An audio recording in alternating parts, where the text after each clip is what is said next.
Hello అండి, welcome to my channel. మీరు మన ఛానల్ని ఫస్ట్ టైం కనుక చూస్తున్నట్టయితే సబ్స్క్రైబ్ చేయండి, ఇంకా లైక్ కూడా చేయండి. ఈరోజు మనం ఒక స్వీట్ రెసిపీతో అయితే వచ్చేసామన్నమాట. దీనికి కావాల్సిన పదార్థాలు ఏంటంటే అటుకులు, బెల్లం. ఆ రెండు ఉంటే అయితే సరిపోతుంది. పిల్లలు ఎప్పుడైనా స్వీట్ తినాలనిపించినప్పుడు ఇన్స్టెంట్గా ఇలా తయారు చేసుకుంటే ఎంతో బాగుంటుంది. ఒకసారి మీరు కూడా ట్రై చేసి చూడండి.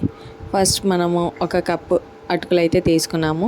వాటిని 7 to 8 మినిట్స్ పాటు సిమ్లో పెట్టుకొని వేయించుకోవాలి. అవి లైట్ గోల్డెన్ కలర్ వచ్చేంత వరకు వేయించుకోవాలి. ఆ తర్వాత వాటిని చల్లారిన తర్వాత వాటిని మిక్సీ జార్లో వేసుకొని బాగా మిక్సీ పట్టుకోవాలి. మనం అలా మిక్సీ పట్టుకున్నప్పుడు మనకి ఫైన్ పౌడర్ అయితే రాదనమాట. కొంచెం గరుగ్గా అయితే వస్తుంది. చూడండి, నేను చూపించినట్టయితే వస్తుంది. దానికి మనం ఒక కప్లో తీసుకొని ముందుగా మనం అటుకులు ఏ గిన్నెతో అయితే తీసుకున్నామో దాంతో ఒక 2 కప్స్ పాలైతే వేసుకోవాలి. అలా పాలు అనేది యాడ్ చేసుకున్న తర్వాత ఒక 10 మినిట్స్ పాటు పక్కన పెట్టుకోవాలి. ఒకసారి మిక్స్ చేసేసుకొని పక్కన పెట్టుకుంటే సరిపోతుంది. ఆ తర్వాత నాన్ స్టిక్ ప్యాన్లో ఒక 1.5 కప్ బెల్లం అయితే తీసుకున్నాను. దానికి 1.5 కప్ వాటర్ తీసుకున్నాను.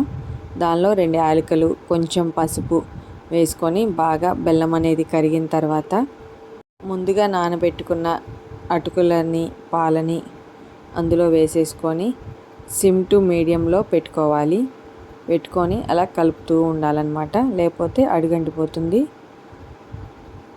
ఇప్పుడు చెప్పే మెజర్మెంట్స్ అన్నీ ఫస్ట్ అటుకులు ఏ కప్తో అయితే వేసానో అదే కప్తో వేసుకుంటున్నాను. తర్వాత టేస్ట్ కోసం కొంచెం సాల్ట్ అయితే యాడ్ చేసుకున్నాను. ఇంకేమైనా డ్రై ఫ్రూట్స్ ఉంటే అవి కూడా యాడ్ చేసుకోవచ్చు. ఇలా కలుపుతూ ఉన్నప్పుడు మధ్యలో కొంచెం నెయ్యి యాడ్ చేసుకుంటూ ఉండాలి. ఇక్కడ నాకైతే 3 to 4 స్పూన్స్ అయితే పట్టిందనమాట నెయ్యి. ఇక్కడ మనం 1 కప్పు అటుకులు తీసుకున్నాము, 2 కప్స్ పాలు తీసుకున్నాము. తర్వాత బెల్లం అయితే 1.5 కప్ బెల్లం తీసుకున్నాము, 1.5 కప్ వాటర్ వేసుకున్నాము. ఇలా నేను మొత్తం ఒకే కప్తో అయితే తీసుకున్నాను అనమాట. ఇలా కన్సిస్టెన్సీ దగ్గరికి వచ్చేసిన తర్వాత ఒక ప్లేట్ తీసుకొని దానికి కొంచెం ఆయిల్ కానీ నెయ్యి కానీ అప్లై చేసుకొని ముందుగా చేసిన మిశ్రమం అంతా అందులో వేసేసుకొని ఈవెన్గా స్ప్రెడ్ చేసుకొని ఒకసారి ట్యాప్ చేయాలి.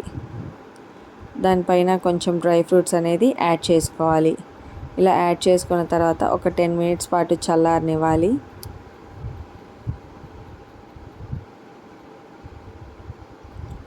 అలా చల్లారిన తర్వాత చిన్న పీసెస్గా కట్ చేసుకొని ఇంకా సర్వ్ చేసుకోవడమే. ఎంతో టేస్టీ అయిన అటుకుల హల్వా అయితే రెడీ అయిపోయింది మనకి.